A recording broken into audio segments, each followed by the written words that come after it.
Eu quero pregar essa noite uma palavra justo para você.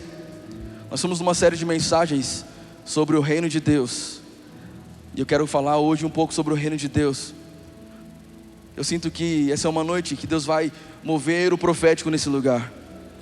Desde o momento do louvor eu senti como se cadeias tivessem sido quebradas. Eu pude ouvir som de muralhas sendo despedaçadas. Sabe, irmão, você não está aqui à toa. Ainda bem que você veio, porque Deus vai marcar o seu coração essa noite. Então você precisa entender algo: você não está numa religião, você está no lugar onde Jesus se manifesta. Tem alguém apaixonado por Jesus aqui? Vamos lá, eu preciso de pelo menos 1.233 pessoas queimando por Jesus aqui nesse lugar. Essa é uma noite onde nós vamos sair cheios da glória dele. O reino de Deus está aqui. O reino de Deus está aqui. Sabe, as coisas são transformadas quando o reino de Deus chega. Jesus, quando estava aqui na terra, ele veio mudar tudo. Ele veio mudar o tom da música, aleluia. Ele mudou todas as coisas de lugar. Ele mudou todas as estações. Jesus, ele vem para a terra e ele inaugura um novo momento, uma nova estação para o ser humano. Sabe, você precisa entender que você não é campograndense, você não é brasileiro, muito menos sul-mato-grossense. Se você está aqui e ama Jesus, você é cidadão do céu.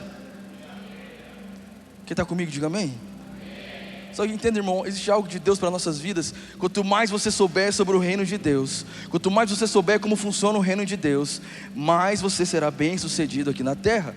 Muita gente pensa que ter Jesus na vida é você aceitar um livro de regras, mas na verdade, conhecer Jesus não é aceitar um livro de regras, mas é aceitar um livro de amor. Um livro de um Deus que nos ama como nós somos, mas não nos deixa como somos. Um livro de amor de um Deus que resolveu deixar toda a sua glória, descer na terra e morrer o nosso pecado. Quem está comigo, diga amém. Então você pode levantar sua mão e dizer: obrigado, Jesus. Obrigado, Jesus, pelo seu amor. Abra comigo a palavra de Deus, eu quero ler um versículo. Mateus capítulo 18, versículo 26. Desculpa, 23. Eu preciso dos adoradores aqui comigo essa noite. Vamos lá.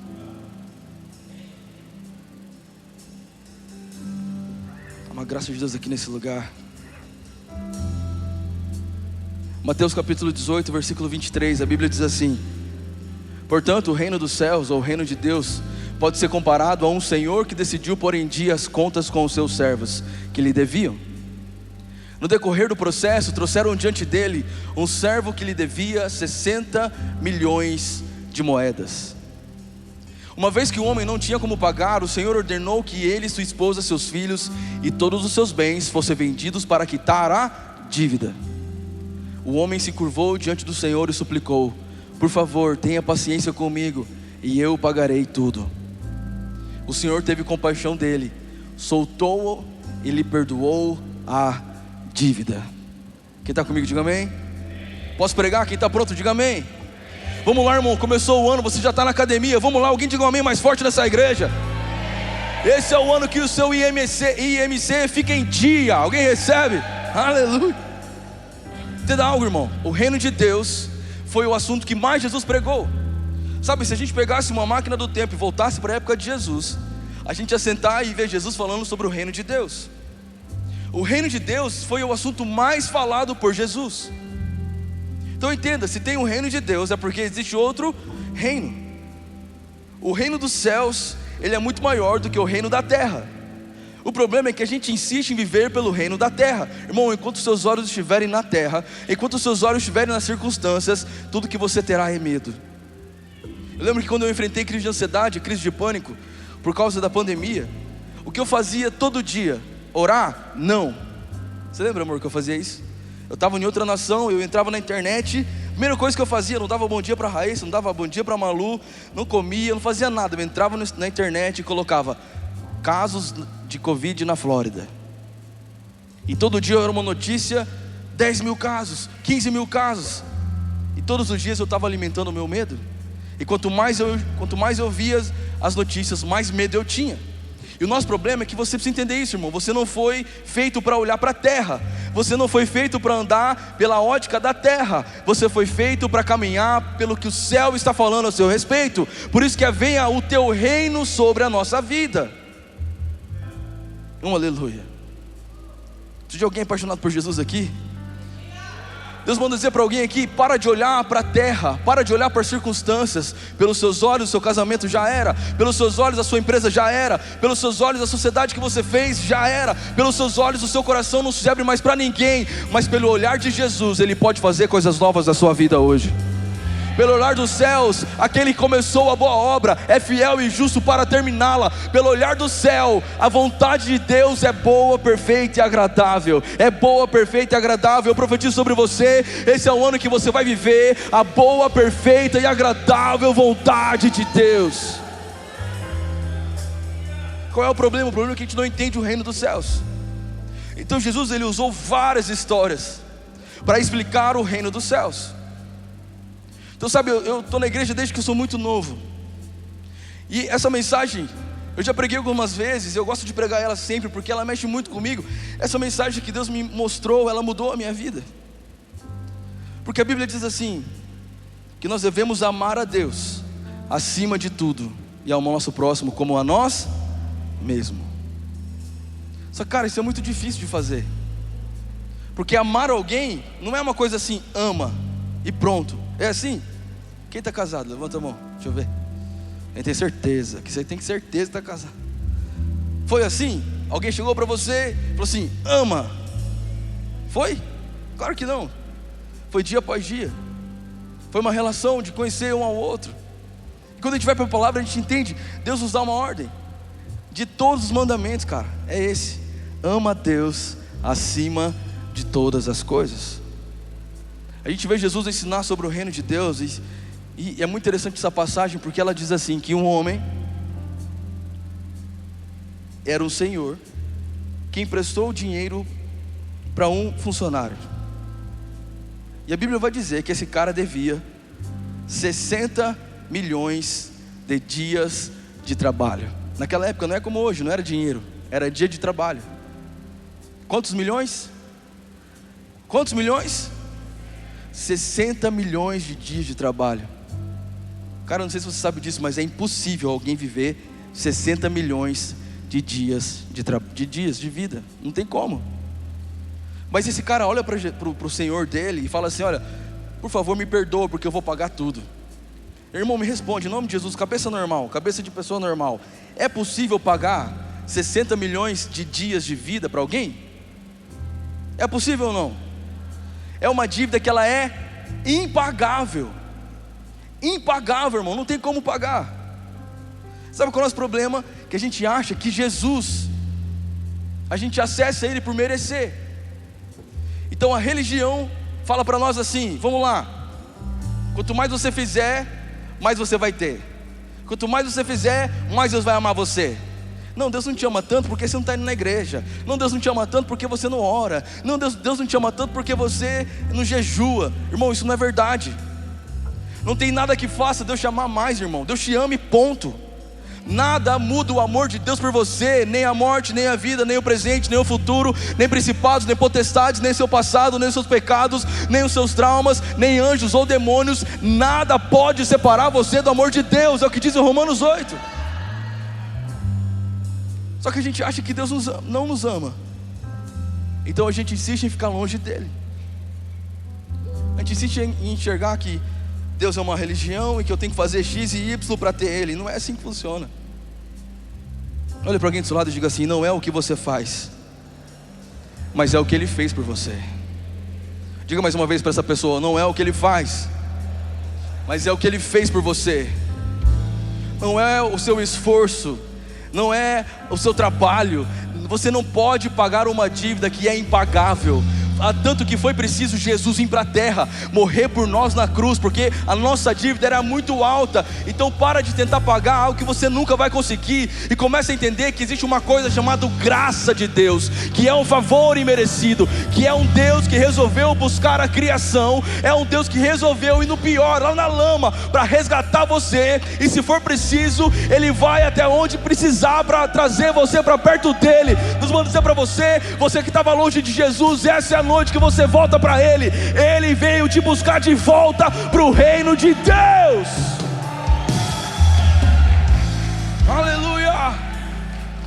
Deixa eu explicar para você o que é a graça de Deus. Sabe aquela mensagem sobre a ovelha perdida? Quem sabe essa mensagem? Das 99 ovelhas. O que a mensagem diz? Que um pastor tinha quantas ovelhas? Fala mais forte, por favor, vai. Uma se perde, uma se perdeu, e ele deixa as 99 e vai atrás da ovelha. Quem está comigo, diga amém. Então me responde, por favor, irmão, em nome de Jesus, vamos lá. Só chimbal não, mano, tem que ser uma guerra, mano, vamos lá, marreta. Quebra essa baqueta que eu te dou outra. Escuta isso, irmão. 99 ovelhas, ele deixa no aprisco e vai em busca de uma ovelha. Quem se perdeu? A ovelha. A ovelha se perdeu. Foi o que ela fez. Mas o pastor, ele vai em busca da ovelha. Ele deixa as 99 e ele encontra a ovelha.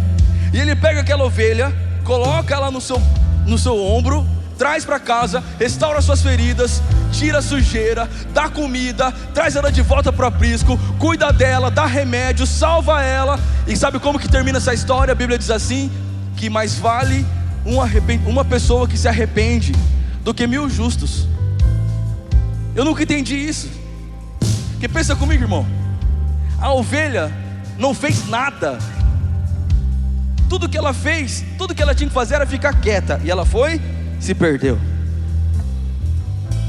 Igualzinho você, está amarrado em nome de Jesus. Mas ela vai e se perde. Mas o pastor vai atrás dela, coloca nos ombros, trata as feridas, coloca de volta no aprisco, dá comida, e sabe o que é melhor? Ainda faz uma festa porque encontrou a ovelha que estava perdida. Isso para mim é definição de graça. Você nunca vai fazer por onde para receber o amor de Deus, não tem como. Você não consegue fazer nada para receber a graça de Deus. E é por isso que nós estávamos perdidos, nós nos perdemos, mas o pastor, ele resolveu vir para a terra, pegar a gente que estava perdido, trazer de volta, colocar nos ombros, curar nossas feridas, salvar o nosso coração, colocar remédio em nós, nos dar uma nova vida. Ele resolveu resgatar a gente do pecado. Então não é pelo que você faz, mas é porque Jesus fez algo por você. E é assim que a gente recebe o reino de Deus, como uma criança. Aquele que não receber o reino de Deus como uma criança não é digno dele. Quem está comigo, diga amém em nome de Jesus. Essa é uma mensagem que pode mudar a sua vida e vai mudar a sua vida. Você não nasceu para ficar longe de Deus. Então entenda, o reino de Deus é um lugar que nós temos tudo o que precisamos. Você não precisa de remédio para dormir, irmão. Jesus pode curar você essa noite. Pastor, mas você não sabe a minha história, pastor. Eu sei que eu não sei sua história, mas Jesus sabe. Você não precisa, irmão, de nada desse mundo para preencher o seu coração. O reino de Deus tem tudo que você precisa. O reino de Deus tem tudo que você precisa. Quem está comigo, diga amém. Então feche os teus olhos em nome de Jesus. Guina, coloca a mão sobre o Caio. Feche teus olhos, Deus está aqui. Essa é uma noite que os céus estão abertos sobre nós. E a Bíblia diz assim, que quando a gente ora, a gente fala, venha o teu reino sobre nós. Coloca as duas mãos, mano. Caio, Deus manda dizer para você, cara, que essa é uma noite que existem algemas sendo despedaçadas por Jesus, cara. Eu olhei você e eu vi como se suas mãos estivessem amarradas, como se você fizesse muito esforço para fazer algumas coisas, para amar pessoas, para se dedicar no trabalho.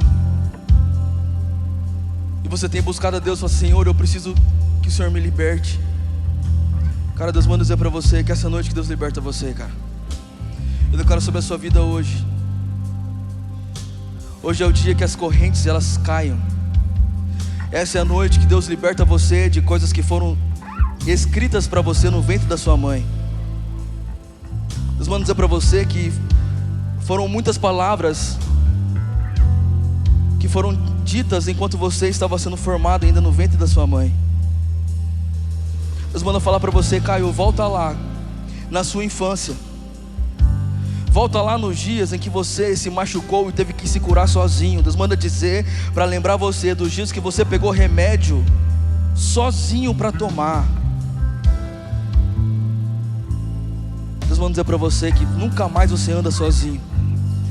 Essa é a noite que as correntes elas são despedaçadas dos seus pulsos. Essa é a noite, cara, que toda muralha que você enfrentou sozinho muitas vezes, cara, que foi maior que você, é despedaçada pelo poder do nome de Jesus.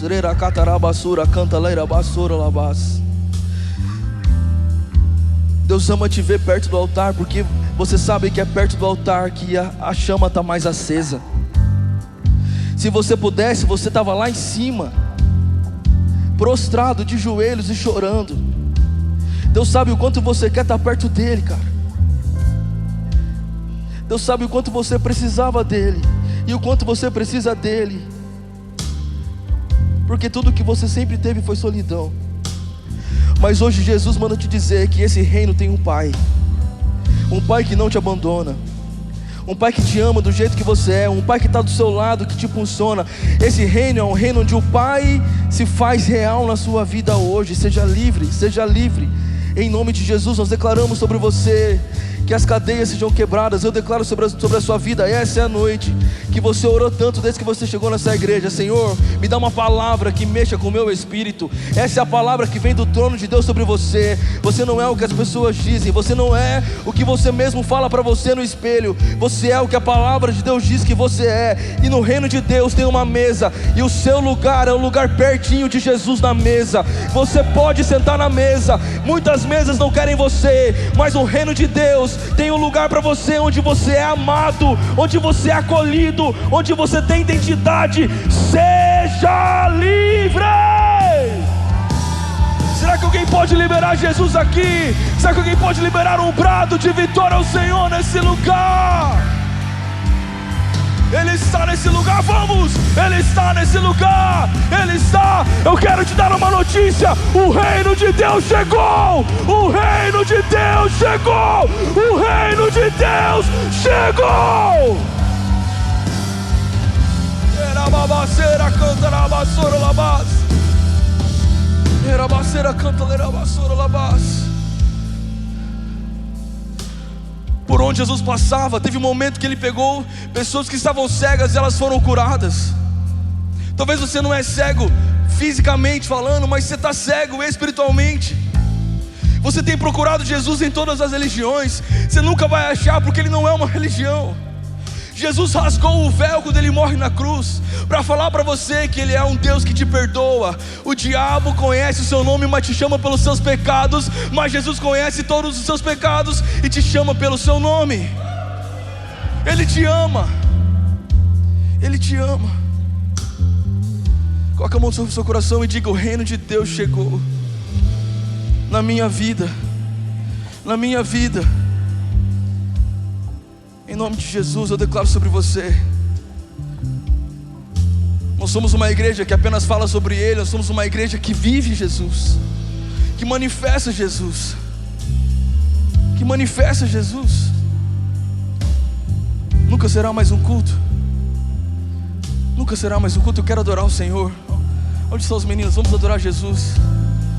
Eu quero orar por você essa noite. Você que precisa de uma palavra de Deus, você vai vir aqui na frente, eu vou orar por você. Eu quero liberar algo de Deus sobre a sua vida. Você vai sair daqui entendendo que o reino de Deus chegou. E o reino de Deus não é só palavra, mas é o poder em ação. Então fique em pé no seu lugar, você que pode, em nome de Jesus.